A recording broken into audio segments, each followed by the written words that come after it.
Hi, good afternoon, everyone. I am McKenna. I'm the owner of Murder by the Book in Houston, Texas. And I'm so excited today to have kind of a special panel. We have a themed panel this afternoon featuring Jack the Ripper mysteries. We're joined by three authors, one of whom will be moderating. As you who are regular viewers know, my favorite people are the guest moderators because it means that I just get to sit back and relax. As always, we have a lot of virtual events going on, but today is an exciting day because we just announced our in-store events are coming back. We've got several authors scheduled starting with the end of August. We'll have we call him Manager Emeritus, Miranda James, aka Dean James, will be our first in-store event, which seems appropriate at the end of August. And then we're going to have Lisa Jewell, David Liss, William Kent Kruger, and more coming in September. So for more information on that, make sure to check out our website, murderbooks.com, and we'll be continuing with many of these virtual events in the future, and all of those also can be found at our event calendar at murderbooks.com or on our Facebook event page. As the talk goes on, if you have questions and you're watching on YouTube, please put those questions in the live chat. I will be back on for those in about 40 minutes. And then if you're watching on Facebook, you can just put them here in the comments. There's no such thing as a dumb question. We love audience interaction, so don't be shy. Get your questions in there and we will get to them in a little bit. Now for the stars of the show, I'm going to start with Clare Whitfield, who has a brand new book, People of Abandoned Character. Hi, Clare. Hi, thank you for having me. Thank you. This is a treat. I'm going to do your formal introduction here shortly, but I will say that for anyone who's interested in ordering books, I've just dropped a link in the comments and in the live chat, and we do have signed book plates from Clare for People of Abandoned Character. Clare Whitfield is a UK-based writer living in a suburb where the main cultural landmark is a home store / Starbucks combo. She's the wife of a tattoo artist, mother of a small, benign dictator, and relies on a black Labrador for emotional stability. She has been a dancer, copywriter, amateur fire breather, buyer, and mediocre weightlifter. This is her first novel. Thanks so much for being here and for having a fun bio.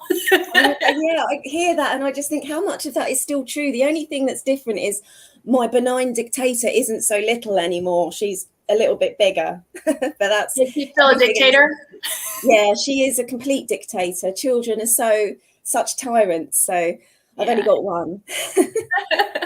All right. My only dictator is laying here being decent right now and sleeping, but at some point she'll wake up and be her tyrant self. All right. We are also joined by Bradley Harper. Hi, Bradley. How are you? Hello. Thank you very much for having me on. This is quite a thrill.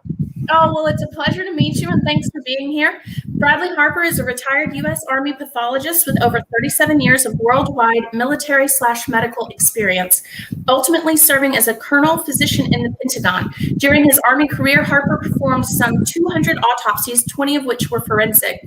Harper's first novel, A Knife in the Fog, involves a young Arthur Conan Doyle joining in the hunt for Jack the Ripper, and was a finalist for the 2019 Edgar Award by the MWA for Best First Novel by an American Author. His most recent book is Queen's Gambit, which again, you can find more information about at the link that I've dropped in the comments. And if you'd like to order, we'd certainly be happy for that. We are also joined by, as I said, my favorite person, a guest moderator. Thank you so much, Joh Rowland, for being here today. How are you? I'm great. Thanks for having me. I'm so happy to do this. Oh, well, it's a treat for us, and it's so nice to, I don't know how I haven't met you before, but it's lovely to meet you, albeit virtually. Joh Rowland is the award-winning author of the samurai detective Sano Ichiro mystery series set in 17th century Japan, as well as a historical suspense series starring Charlotte Bronte. Her work has been published in 21 countries, nominated for the Anthony Award, the Hammett Prize, and the Barnes & Noble Discover Great New Writers Award. She's won the Romantic Times Magazine Reader's Choice Award and been included in the Wall Street Journal's list of the 5 best historical mystery novels. Laura holds a Bachelor of Science and a Master of Public Health degree from the University of Michigan. She's a former aerospace scientist, a painter, and a cartoonist. She lives in New York City with her husband, Marty. And her most recent book, I believe, is Portrait of Peril. Again, more information can be found about that in the comments. As you can tell from these bios, we've got some impressive characters here with us today, and I can't wait for this talk. I'm going to go behind the scenes, sit back and listen, and if you guys need anything, just call me back on. Thank you. Okay, thank you. To get started, why don't we just tell everybody a little bit about our books? And I'm going to go through and call on people so there's no awkward pauses to decide who's going to go. So Claire, we will start with you. Tell us about your book. Okay, so it's a crime novel, I suppose, of the domestic noir genre, which I didn't even know was a genre until someone told me it was that. So basically, we have our protagonist is Susanna. She is a 30-year-old nurse in 1888, which is at the cusp of a real sort of time of the British Empire, Victorian technological change, and nursing is a real career, the start of a real career for women. So she's a bit of a pioneer, but it is a tough gig, and she is love bombed effectively by a younger, wealthier doctor at the hospital, and seeking security and overwhelmed by the attention, she takes the plunge into a marriage which she never thought would be in her future, hence why she became a nurse. And as soon as they marry, his attention starts to wane and his behaviour starts to become quite unpredictable. And it's at the same time as some violent murders start in the East End of London, where women assumed to be prostitutes begin to be picked off by a man or a monster that becomes known as Jack the Ripper. And she begins to suspect that her husband may have the opportunity, definitely and possibly the ability, to be Jack the Ripper himself. So she's not really sure who she's married. Fascinating premise. Okay, Bradley, how about you? Tell us about your book. Okay, well, my debut novel, A Knife in the Fog. You need to learn to show your book when you do this. Anyway, that was also my debut novel. And the great thing about the Ripper murders, if you're writing historical fiction, is that the sequence of the murders were, they were spaced out. So that kind of gave me an internal framework to work with. Some people are plotters, some are pantsers. I'm sort of somewhere in that, in the middle there. But having those events helped a lot. So my protagonist is Arthur Conan Doyle. He was 29 years old. He'd written the first Sherlock Holmes story, A Study in Scarlet, in 1886, and it took him 6 months to get any publisher to even look at it. Finally, the wife of one of the publishers pulled it out of the slush pile, looked at it, and says, you should buy this. So the publisher really wasn't convinced, but to placate his wife, he offered Doyle £25. Now, Doyle was writing short stories for boys' magazines. He get £25 for something that was less than a third the length of Scarlet, because Scarlet was a full novella. Well, and also, by the way, he would have to give up his copyright. In other words, the publisher would have it in perpetuity. There you go, that's the word. So Doyle, just at this point, just wanted to get rid of it. So he said, fine. He agreed, and he said, that was a complete waste of time. I'll never write another crime story. So he went to historical fiction. 1887, finally, the Beaton's Christmas Annual, it comes out, and it's a huge success. Doyle doesn't care. I mean, he's moved on. He's doing his historical fiction. And, of course, 1888 is when Jack the Ripper happened. It wasn't until 1890 that Doyle returned to writing Sherlock Holmes, and only then because an American magazine publisher offered him £100. It's kind of interesting how that happened. The publisher invited Oscar Wilde and Arthur Conan Doyle to dinner the same night at his hotel. And at the end of the evening, he offered them each £100 if they'd write something. So Doyle decided to return to Sherlock Holmes, and Oscar Wilde wrote The Picture of Dorian Gray. So I would say that was a very productive evening for that publisher. I should say so. There's not that many publishers who get characters of that magnitude landing on their doorstep. Yeah. So, well, the book that got me onto this event is called The Ripper's Shadow, and it's the first book in my Sarah Baines series. Sarah operates her own photography studio in Whitechapel, and to supplement her meager income, she's taking pictures, boudoir photographs, I guess they were called in those days, of the local ladies of the night. And when they start to be bumped off, she realizes that that's how the Ripper is choosing her victims. He's seen this phenomenon. So she undertakes her own private hunt for the Ripper with help from her friends. But what I'm interested in to talk about next is Jack the Ripper is arguably the most famous unsolved crime ever. There have been zillions of books, movies, TV shows. There's a lot of websites and blogs about this. So what motivated you to travel such a well-trodden territory? Claire, let's start with you. Oh, do you know what? It's true. All of what you said was like... So basically, the idea of the premise came to me years and years ago. I think it was about 2012, and I was in an adult education class doing creative writing workshops, trying to keep, like my toe in as a hobby. And we had to do a creative writing exercise about the first Ripper murder based on a newspaper article. And you had to write it from the point of view of someone, but it couldn't be a prostitute, a victim, and it couldn't be a policeman. So I thought I did the next obvious one. It's like, well, likelihood they'd be married. So I thought I did their spouse. And when I read it out, it had a really strong reaction. And that was that. And then years later, when I was doing my master's degree, I panicked in another creative exercise. And when you go blank, and I thought, I'll just use that one again, because it's just a creative writing exercise. And it had a really strong reaction again. Now, I didn't know what to do for my main dissertation, so I panicked again and thought, I'll just use this. I'm going to use this. I'm never going to do anything with it. But it was actually one of the tutors who, while preparing for my dissertation, said that you may want to consider doing something with this properly and making it a full-length novel. And I was like, I have been into serial killers. I know that sounds awful. I don't mean to be glib, but I'm sure I'm amongst friends, as in, since I was 12 and a very petulant, moody teenager. I know my crime. And if I was going to pick a serial killer, there's thousands to pick from. And I think it was more the fact he said, a bit of base of reality, that for me to get a novel published, I have no contacts in the industry. I don't have any connections. I have no network. I have no support. I will be submitting cold. And he said, it's probably going to be a bit of a love-hate thing, but if you can write a really good hook around a Jack the Ripper novel, you may get at least a call back in the slush pile.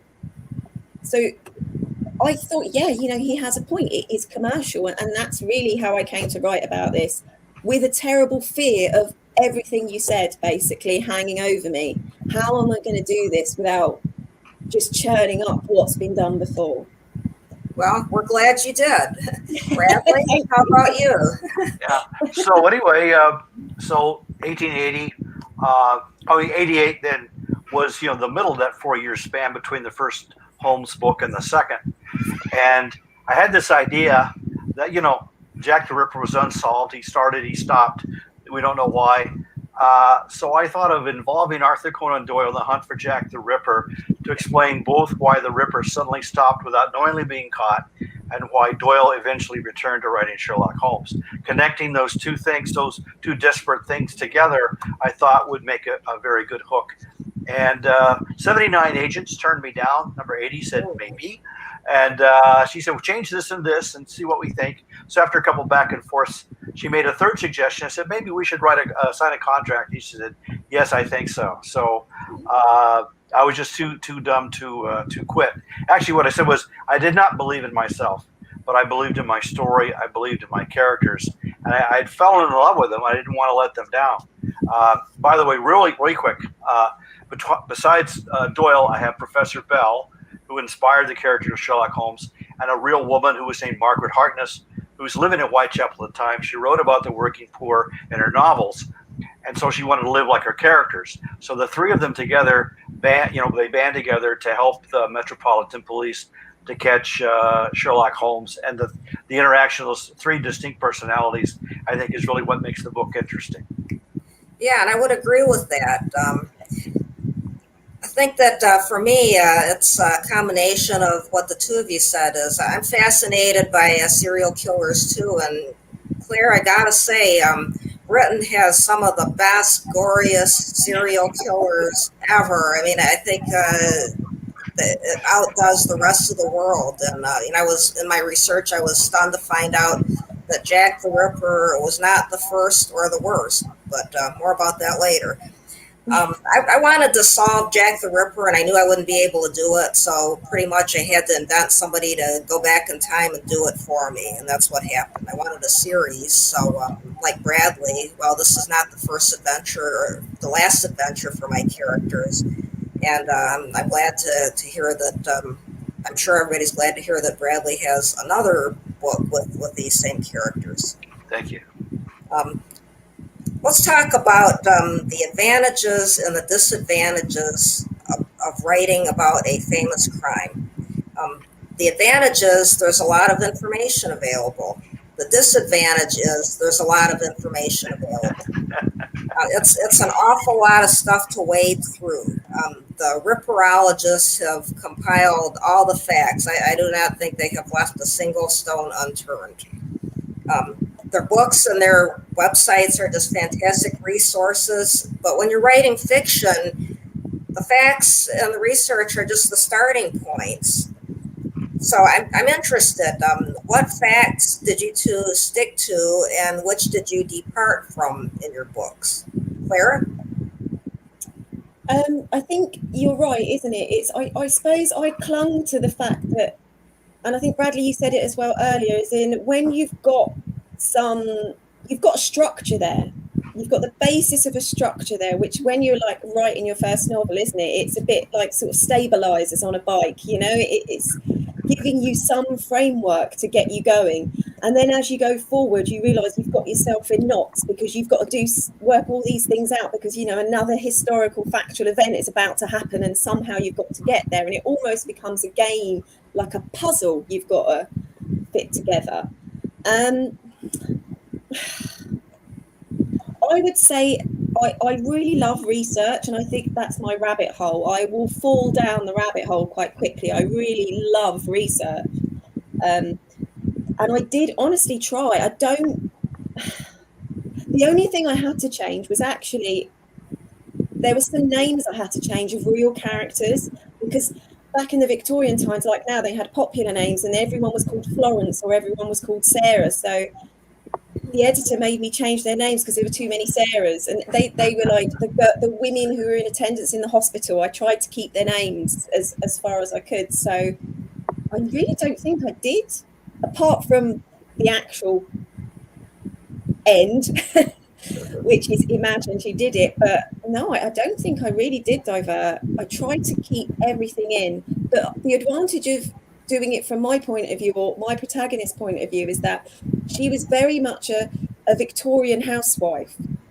So she was getting a lot of her information from the sensationalist newspapers, which were chaotic. And I don't know if you've ever read any Victorian newspapers, I'm sure you have. They're brilliant. They're all, I mean, they're not brilliant because they're just all over the place. There's like the most amazing sort of, well, I suppose it's a bit like now, isn't it? You know, there's all sorts of farcical ideas about who was the murderer. So there was a lot to play with that was factual. I didn't think I needed to divert. Okay, Bradley, how about you? Well, I tried to stay as close to the actual events as possible. There's something called the halo effect. If I tell you 4 things and 3 of them are true, and the 4th one is sort of true, you're apt to believe the 4th thing as well. So the more I could rely on the actual facts, the more my little flights of fancy would ring true as well. There was one thing that I did, it's kind of interesting, I thought I made up. At one point I have Professor Bell do handwriting analysis of the notes that were signed Jack the Ripper. A year after I wrote that in, I found out he actually did that. And that was like, wow, I thought I made that up. So that was kind of cool. Handy. On all my reading, there was one thing I didn't catch. I went on a night tour with Ripperologist Richard Jones who's written 2 books on the Ripper. I bought it as tours, just him and me for 3 hours walking through Whitechapel at night. When we get to where Mary Kelly's body was found, he mentioned that the Lord Mayor of London was being installed the same time her body had been discovered and was about to be removed. And of course, all these people, it was only about a little more than 1 mile away, and people were dressed in their best clothes, and several thousand left the ceremony to stand outside the courtyard as her body was brought out. And report at the time said that it was utter silence the whole time. So I wrote a scene where I'm contrasting these 2 events going on at the same time. And I don't know for sure, but in my version of events at least, people standing outside that courtyard in utter silence could hear far off the noise of the crowd and the music from the Lord Mayor's installation. So I found there was a lot of actual facts to work with, but I didn't have to make up an awful lot. It's a very rich thing. One thing that struck me really strongly was the density of Whitechapel at the time. I found the 1890 census, and the average population density of a small town outside of London was 25 people per acre. In the West End of London, where the wealthy lived, it was 50 people per acre. In Whitechapel, it was 867. Yeah, and they were all in the same building, too. Yeah, but it was a giant anthill, and how the Ripper could go around at night and kill people in streets and alleyways and not be caught just boggles my mind.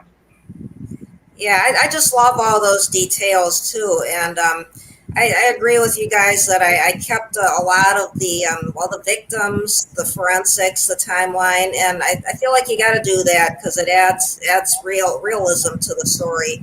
And then you can just go hog wild and come up with a crazy solution. So it's true that I'm hoping, well, if you can believe all this other factual stuff, which is pretty mind-boggling in itself, then you may even buy my crazy solution. So that's where that comes from.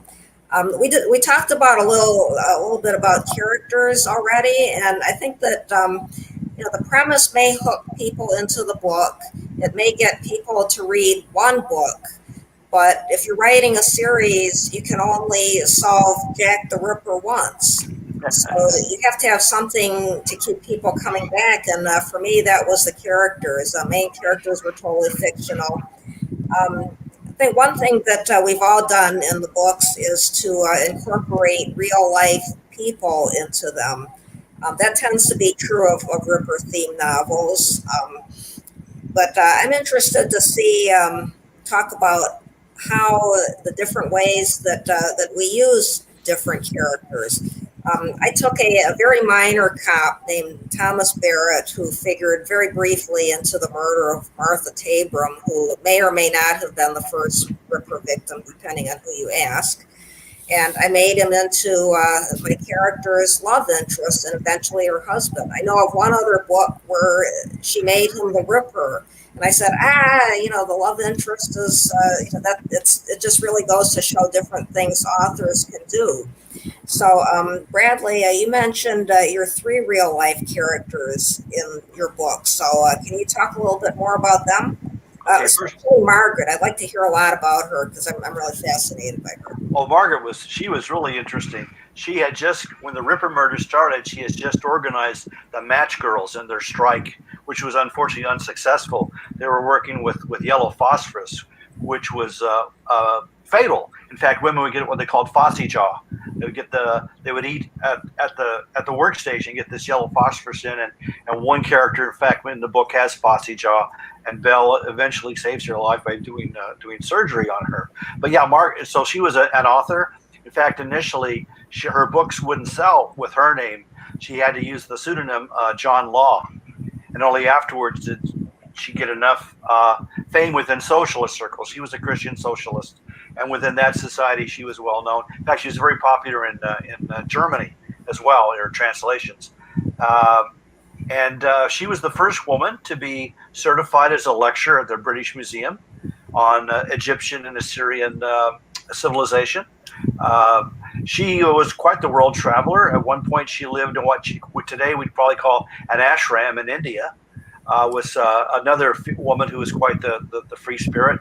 She lived in the south of France. She lived in America for a while, and ultimately she died in a Catholic nursing home in Florence. And I note that her tomb is a tomba di seconda classe, second class, which means after 6 years, the bones would be removed and placed into an ossuary. Otherwise, I'd go and visit that gravesite and thank her for everything that she's given to me. But yeah, she never married. At one point, she was engaged to a politician, and they had a falling out. And so later in life, she said that her written works would have to be her children. I really like the part about the Fosse, Joh. I was thinking this has got to be the worst thing aside from being murdered by the Ripper. This is just really awful and a wonderful gory detail. It's very interesting to me too how the three of us came at the Ripper from different viewpoints. Bradley brought in a legendary writer from out of town and his friends to solve the mystery, and it's a fairly traditional detective story. My heroine's a local who has inside scoop on the Ripper, but she's actually quite a classic amateur sleuth. But Claire, you created a character who just does not fit the typical detective profile. She gets really up close and personal with the mystery. So can you talk a little bit more about that, how you chose the viewpoint and how it affected the story that you told? I think it came from, I was trying to think of a profession. It was one of the rabbit holes I went down fairly early and spent some good times there in my happy place, because nursing became, I just didn't know much about it. I'm not from a medical background at all, and just learning about nursing and the nursing reforms, because what I didn't know, and before, relatively recent in the 1860s, before Florence Nightingale and her sort of pioneering reforms for nursing and the medical just hygiene in hospitals in the UK, is that nursing was a terribly looked down on profession. It was unskilled, badly paid, if anything, and often it was a little bit of a sort of another word for a fallen woman. That was the type of thing, a nurse. So the workhouses had nurses, if you like. And what that entailed is going to a medicine cabinet. I remember reading about it and a socialist commentator had written an article for a newspaper and said that, to his great, shock and horror, the nurse, so-called nurse in the workhouse, went over to a cabinet, opened it. There was some random selection of pills, and shouted out to the inmates, "Does anyone want any medicine? Help yourself," sort of thing. And that was it. So I became very enthralled by the matron at the Royal London Hospital in the East End in Whitechapel, called Eva Lux, who was very similar to Florence Nightingale in the sense that she was an upper middle class lady, educated, had been sort of spoiled by her father, if you like, had allowed her to continue her education. And she was also a confidant of Florence Nightingale, who was obviously a bit older and had done all this before. But there was this almost secret network of women who were trying to pioneer a skilled trade with a wage, benefit and a union for women so that they actually could have their own careers and income. But they had to do it in the most clever style. That's what I found fascinating.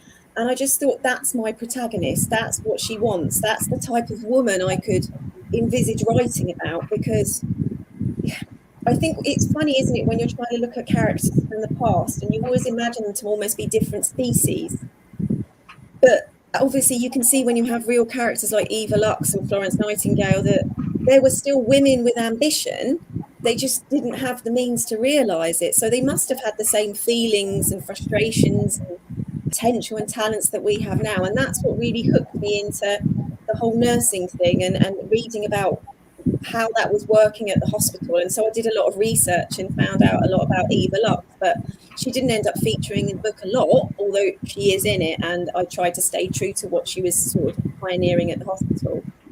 I thought that was a particularly well done aspect of your book, the nurse and the state of the profession, which is just horrifying in a lot of ways. And I think one thing that might still hold true is nurses do not get enough respect. I mean, especially during the pandemic, I think they really don't get enough respect for everything they have been through. And it is a frontline job, and that's what shocks me. You don't think about it. They're at huge risk, especially back then, and like in the pandemic now. They're open to infection. They're right in the face of viruses. And back then, you know, it was a dangerous job. Yeah, definitely. That's actually one of my favorite things about historical mysteries is the aboutness, which means what it's about other than solving the mysteries. Because most mystery readers have read zillions of these things, and there's not that many ways left to kill people, and there's not that many ways to figure out who did it, even nowadays with forensic science. So the aboutness, the other things really matter. One of my favorite things about Victorian England was the spiritualism. Many people believe that the camera could capture images of ghosts even though you can't see them. And so in my latest book, Portrait of Peril, I have a murder victim who's a ghost photographer, and he appears to have been murdered by a ghost. So there's some more of that aboutness, and Victorian England was just rich with aboutness of all kinds of things. So Bradley, I think I'll have you tell us a little bit this time. Your book covers such a wide range of topics related to the Victorian period. So can you tell us about some of your favorite things? If you want to talk more about Fosse, Joh, I'm listening. Well, one thing that struck me, you know, the Jack the Ripper was the first serial killer, if you will, who was followed worldwide. At one point, I'm writing the book as Doyle's voice. He's the narrator, and he's writing it in the 1920s, many, many years later. And he's thinking back, and I have him mention that he goes to America some years later. He was surprised how much Americans knew about Jack the Ripper. And because the telegraph by that time was able to pretty much transmit news in real time. So the Ripper murders were the first, serious crime that was followed real time around the world.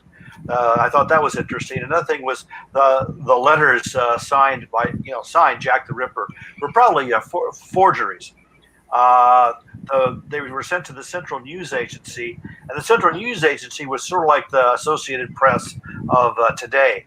They had no newspaper, no outlet of themselves. They gathered news articles and they would sell them then to various outlets. And so someone would have to know that this agency even existed and then what their address was. So the opinion of the senior Scotland Yard inspectors was probably what was a reporter working for the Central News Agency who was trying to gin up some business.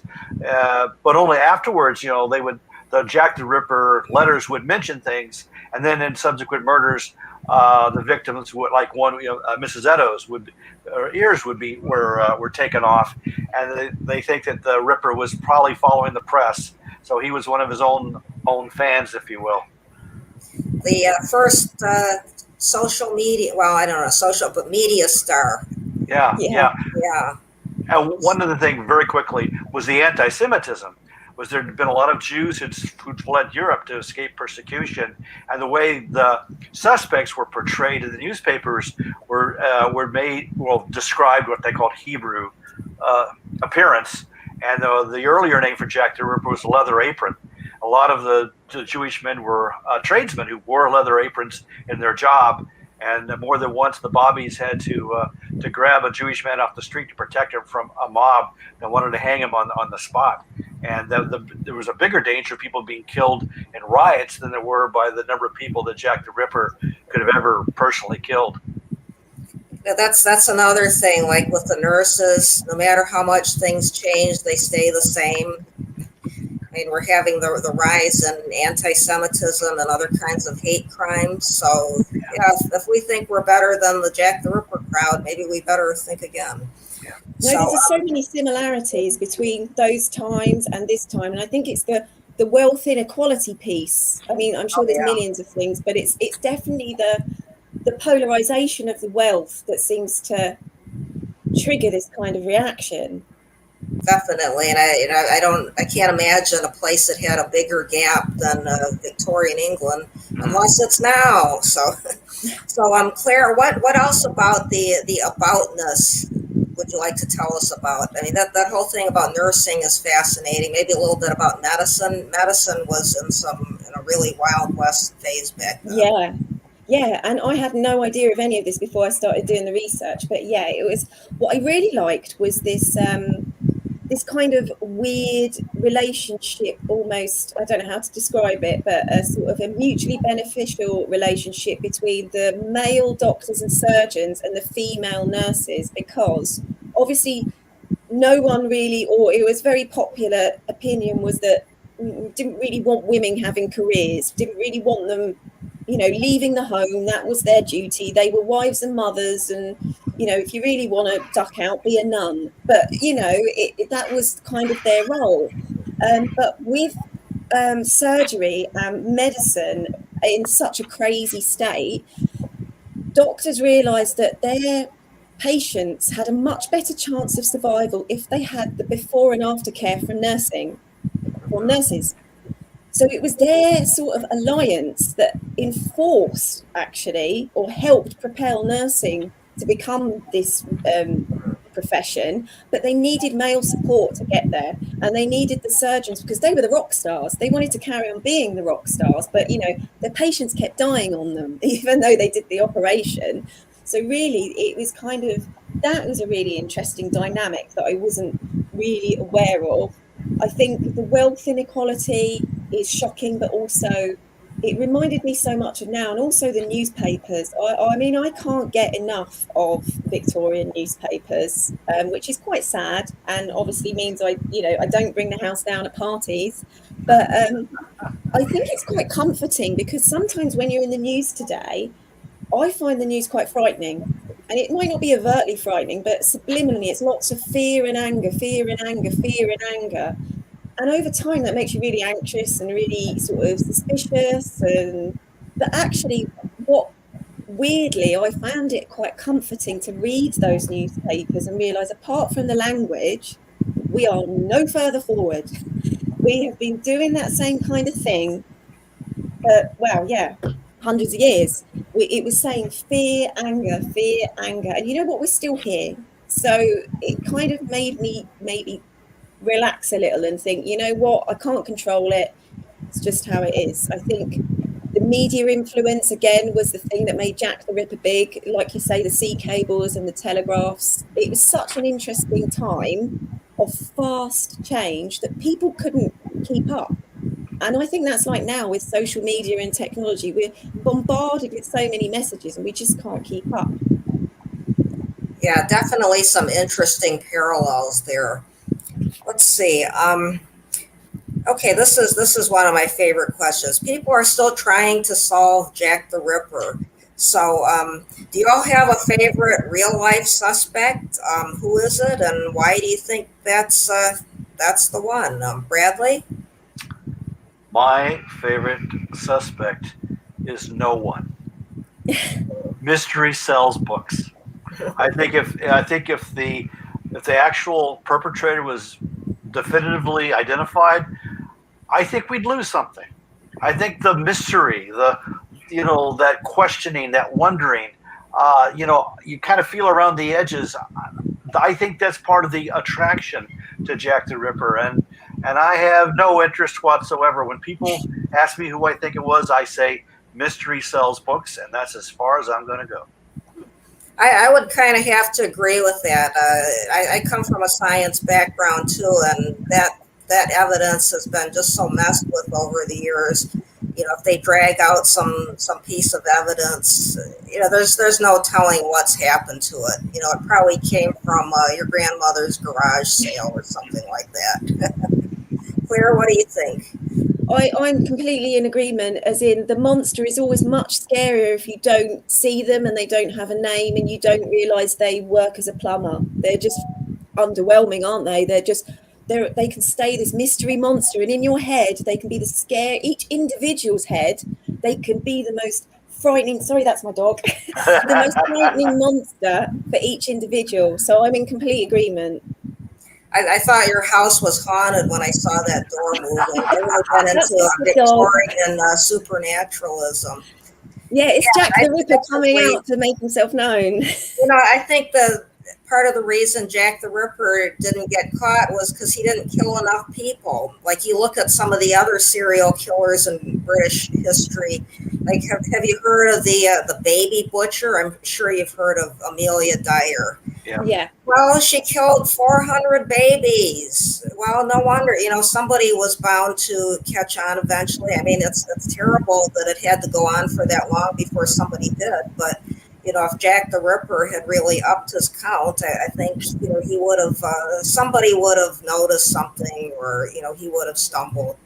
So, I don't know. Maybe is this the first time anybody's gone on record saying Jack the Ripper did not kill enough people? Well, he was quite lazy, wasn't he? He didn't try hard enough. Yeah, he something else must have stopped him. Okay, let's see. For next, I'm almost really interested to know how people became writers. Like, what was your journey as a writer? I mean, I started out as a scientist and took I don't know if you'd call it a left turn into art, and then writing. And this whole thing is just totally unexpected. And I just 25 books later, I cannot believe it happened. But so what about you guys, Claire? I don't know. I feel a bit similar in the sense that I can't really remember how it happened. But obviously it was a concerted effort because I got a lot of rejections because that's part of the course. But I don't ever remember thinking, like, sometimes I'm quite intimidated by a lot of authors because it's like they've been winning competitions since they were about 6 years old. And you're like, oh, okay. It's like I always knew I wanted to be a writer, and I've been writing books since I was 3 and, all that sort of thing. But I just think a lot of it came out of necessity because I've always been into words. I've always been a languages student. I did copywriting as a career. I was in editorial or marketing. So that's more the languages side. And I've always been massive reader and into movies. And I think a lot of it came from, and this is going to sound a bit random, but I had a baby when I was 25 and for a short time was on my own. And there's not many things you can do when you're at home with a baby every night.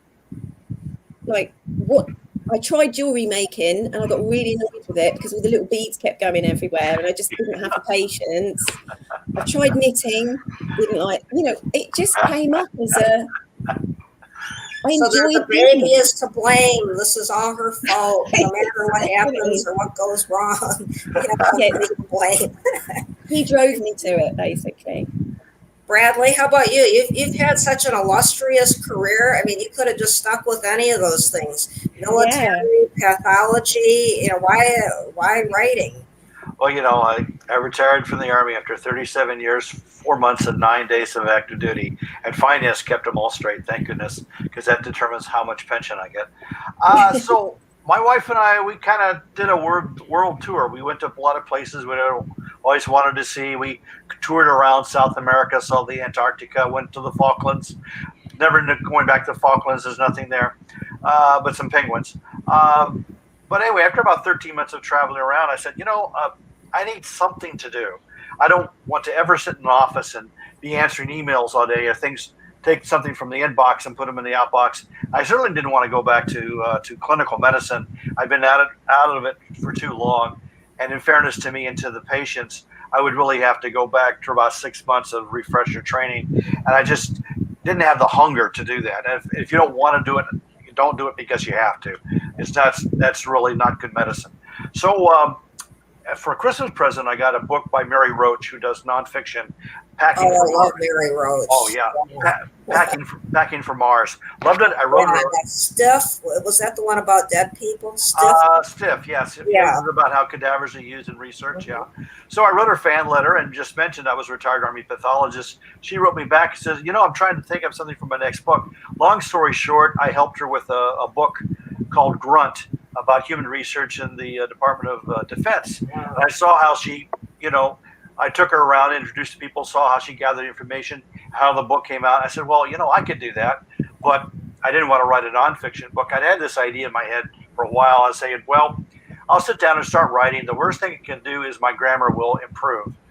My mother was an English teacher at one point in her life, and I gave her an early draft. I got it back 2 weeks later, all marked up, and she looked at me. She said, "Son, didn't I teach you anything?" I said, "Yes, Mom. You taught me to love the written word." Okay, so it's all her fault. Yeah, I don't know if I have anybody to blame but myself.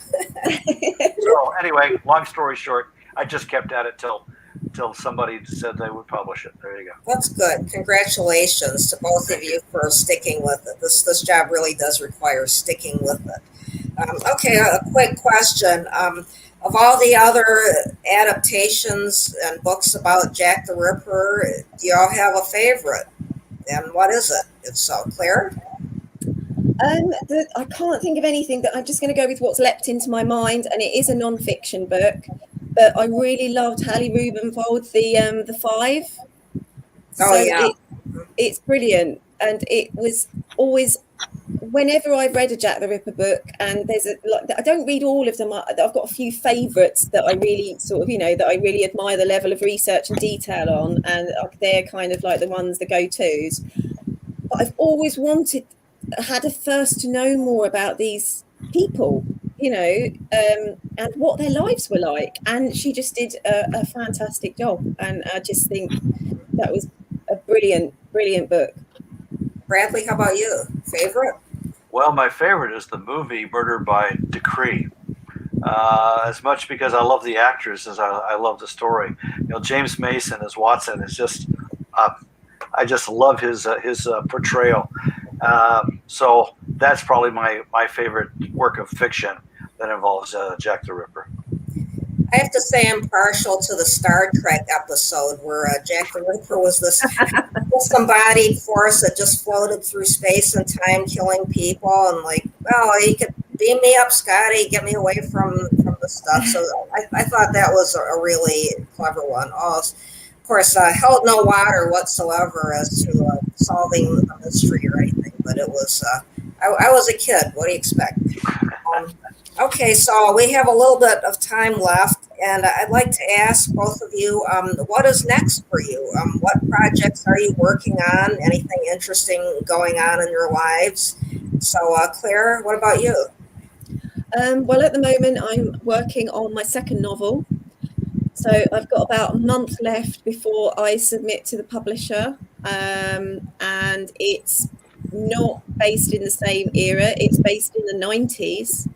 And it's still crime, but it's based in the Shetland. So I've just come back from a week in Shetland, in Lerwick, doing a research trip, because obviously I panicked because I need setting is always really strong in that's what draws me to write about it.